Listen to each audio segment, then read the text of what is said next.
আহ, সুপ্রিয় শিক্ষার্থী বন্ধুরা, আমি তোমাদের ধারাবাহিকভাবে লগ এবং সূচকের কয়েকটি অঙ্ক ইতিমধ্যে তোমাদের সমাধান করে দেখিয়েছি। আজকের পর্বে তোমাদের সামনে আমি 4.1-এর 7 নম্বর অঙ্ক সমাধান করব লগ এবং সূচকের। সেই ক্ষেত্রে দেখো অঙ্কটি আছে, 7 নম্বর অঙ্ক কি আছে, 2 power of n+4 minus 4 × 2 power of n+1 by আছে 2 power of n+2 divided by 2 আছে। এখন সে সকল ক্ষেত্রে দেখো আমাদের এই সকল অঙ্ক করার ক্ষেত্রে আমাদের যে কয়েকটা জিনিস ফলো করতে হবে তা হচ্ছে দুইটা জিনিস মেইন হচ্ছে, দুইটা সূত্র, অর্থাৎ a power of m by a power of n equal to, আমি কি বলছিলাম জানো, a power of m minus n. আবার আর একটা সূত্র কি জানো, a power of m into a power of n equal to কি, a power of m plus n.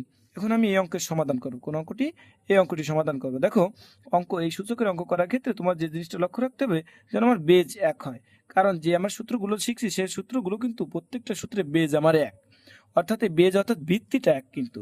এখন এই অঙ্কটা দেখো দেওয়া আছে কি, 2 power of n+4 minus 4 × 2 power of n+1, তারপর আর নিচে আছে কি 2 power of n+2 divided by বা ভাগ 2।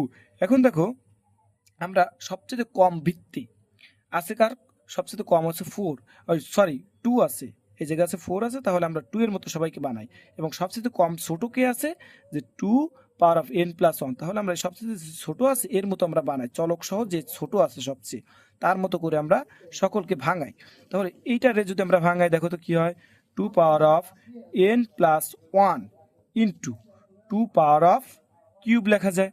দেখো কিউব কিউব লেখা যায়, হ্যাঁ। এখন মাইনাস এই 4কে আমরা যদি ভাঙাই, 2 power of 2 into 2 power of n+1 নাকি। এখন বাই, দেখো এই জিনিসটা এইভাবে কি, এটা কি এইটুকু কি এইভাবে লেখা যায় না।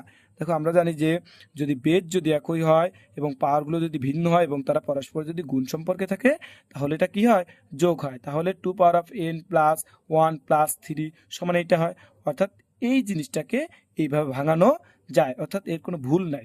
এখন আমাদের এইটা কেন করলাম, কারণ এই রকম জিনিস একটা বানানোর জন্য আমরা জাস্ট এটা করছি, কিন্তু এই অঙ্কের মানের কোনো পরিবর্তন ঘটানো যাবে না। এরপরে সেমভাবে আমরা নিচেরটা এইভাবে করি, দেখো তো কি করা যায়, 2 power of n+1 into 2 power of 1, এই যে আগে যেরকম বুঝাইলাম সেমভাবে এরকমই মাইনাস না, ভাগ 2।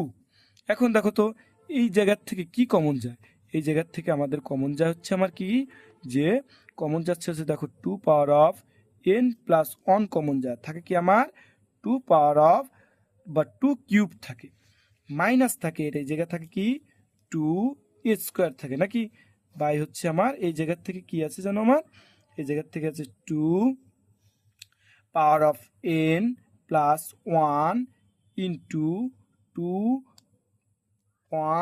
পাওয়ার অফ 1 ভাগ হচ্ছে 2। দেখো এইটা আর এটা পরস্পরের গুণ সম্পর্ক থাকলে উপরে নিচে একই জিনিস কাটাকাটি যায় এবং তাদের ভিতরে যদি ভাগ সম্পর্ক থাকে এই শর্তে। এখন আমার কি আছে দেখো তো, এইটা যদি আমি করি তাহলে কত হয়, 8 হয়। 2 রে যদি কিউব করা হয় 8 হয়, মাইনাস এবং 2 রে যদি স্কোয়ার করা হয় 2 দুগুণে 4 হয়, এবং এই জায়গাতে কত আছে দেখো তো। এখন এই জায়গায় দেখো 2 পাওয়ার অফ 1 আছে আর ভাগ হচ্ছে 2 পাওয়ার অফ কত আছে, 2 পাওয়ার অফ আছে কত, 2 পাওয়ার অফ, অথবা এর উপর কিছু নাই কিন্তু। এখন এটা বেস কিন্তু সেম আছে, 2 দ্বারা যদি ভাগ করো তাহলে কত হয়, 1 হয়। তাহলে কত আছে দেখো তো, 8 থেকে যদি 4 বাদ দাও তাহলে কত হয়, 4। এটাই আমার অ্যান্সার।